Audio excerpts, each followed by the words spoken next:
Sir இப்போ வந்து கடலூரில் அடுத்த மாதம் வந்து விஜய் வந்து மீனவர்களுக்கு பற்றி ஒரு போராட்டத்தை கலந்துருந்தா தகவல் வருது. அதை எப்படி பார்க்குறீங்க? விஜய் களத்துக்காக வந்து மக்களுக்காக போராட்டம் நடத்துறதா இருக்காரு. அதை எப்படி பார்க்குறீங்க? பிசிக்காக நல்ல விஷயம். மக்களுடைய பிரச்சனைகளுக்காக அரசியல் கட்சிகள் பல்வேறு களங்களில் போராடுவது அவசியமானது. ஆக மீனவர்களுடைய பிரச்சனையை அவர் கையில் எடுக்கிறார் என்பது மகிழ்ச்சி அளிக்கிறது.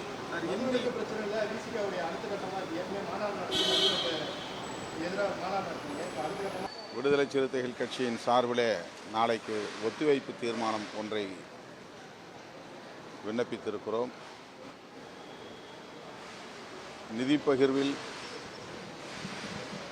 தமிழ்நாடு அரசுக்கு இந்திய ஒன்றிய அரசு செய்கிற ஓரவஞ்சனை குறித்து விவாதிப்பதற்காக அவையை ஒத்திவைக்க வேண்டும் என்று ஒத்திவைப்பு தீர்மானம் ஒன்றை விண்ணப்பித்திருக்கிறோம். அரசு அதை அனுமதிக்காது. ஆனாலும் கூட அதனை எழுப்பியிருக்கிறோம். டீலிமிட்டேஷன் நாடாளுமன்ற தொகுதிகளின் மறுவரையறை குறித்து திராவிட முன்னேற்றக் கழக தலைவரும் தமிழ்நாடு முதலமைச்சருமான தளபதி ஸ்டாலின் அவர்கள் அனைத்து கட்சி கூட்டத்தை கூட்டியதோடு தமிழ்நாடு உள்ளிட்ட தென்னிந்திய மாநில முதலமைச்சர்களை ஒருங்கிணைத்து கலந்தாய்வு நடத்துவதற்குரிய முயற்சியை மேற்கொண்டிருக்கிறார். இந்த சூழலில் இந்த நாடாளுமன்ற தொகுதி வரையறை தொடர்பாகவும் இந்த கூட்டத்தொடரில் எதிர்க்கட்சிகளின் சார்பில் கோரிக்கை எழுப்ப திட்டமிட்டிருக்கிறோம். ஹோலி பண்டிகையை முன்னிட்டு வியாழன் மற்றும் வெள்ளி ஆகிய 2 நாட்கள் விடுமுறை விடப்படலாம். எனவே 3 நாட்கள் மட்டுமே இந்த வாரம் அவை நடக்கும். இந்த சூழலில் தமிழ்நாடு மீனவர்கள் பிரச்சனை உள்ளிட்ட பல்வேறு பிரச்சனைகளை எழுப்ப எண்ணியுள்ளோம், திட்டமிட்டுள்ளோம். தேசிய அளவில் மதுவிலக்கை நடைமுறைப்படுத்த வேண்டும் என்ற கோரிக்கையும் இணைத்து நாங்கள் அந்த மாநாட்டிலே தீர்மானம் நிறைவேற்றினோம். தமிழ்நாட்டில் மட்டுமல்ல. இன்றைக்கு நான் பேசியது ஐயா வைகுண்டர் பிறந்தநாள் அண்மையில் 4ஆம் தேதி வந்தது.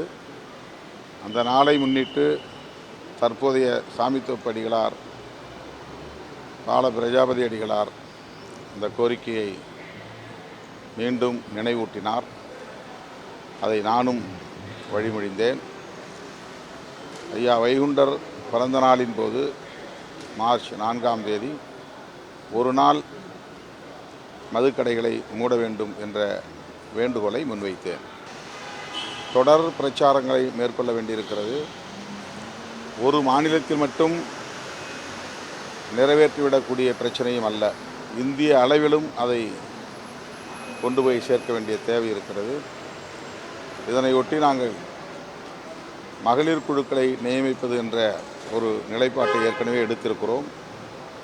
அந்த மகளிர் குழுக்களின் மூலமாக மக்களிடையே விழிப்புணர்வு பிரச்சார பணிகளை மேற்கொள்வதுதான் எங்களின் அடுத்த கட்ட செயல் திட்டமாகும். சார், இந்திய எதிர்ப்பு பற்றி யாரும் வந்து வீணாக பேசக்கூடாது அப்படின்னு சொல்லி முதல்வர் இந்திய எதிர்ப்பு பற்றி திமுக வீணாக பேச வேண்டாம் அப்படின்ற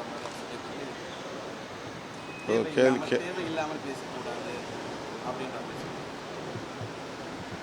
இந்தி திணிப்பை எதிர்த்து போராடுவதுதான் எங்களுடைய நிலைப்பாடு, திமுகவின் நிலைப்பாடு, திமுக கூட்டணியில் உள்ள தோழமை கட்சிகளின் நிலைப்பாடு. ஆகவே அதை அவர் கூட்டணி கட்சிகளுக்கு சொன்னதாக நான் கருதவில்லை.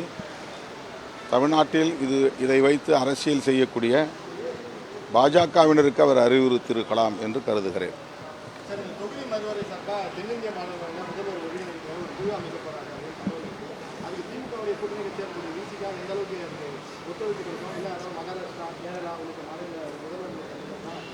இது அனைத்து கட்சி கூட்டத்திலேயே இந்த கோரிக்கையை நாங்கள் எழுப்பினோம், முன்வைத்தோம்.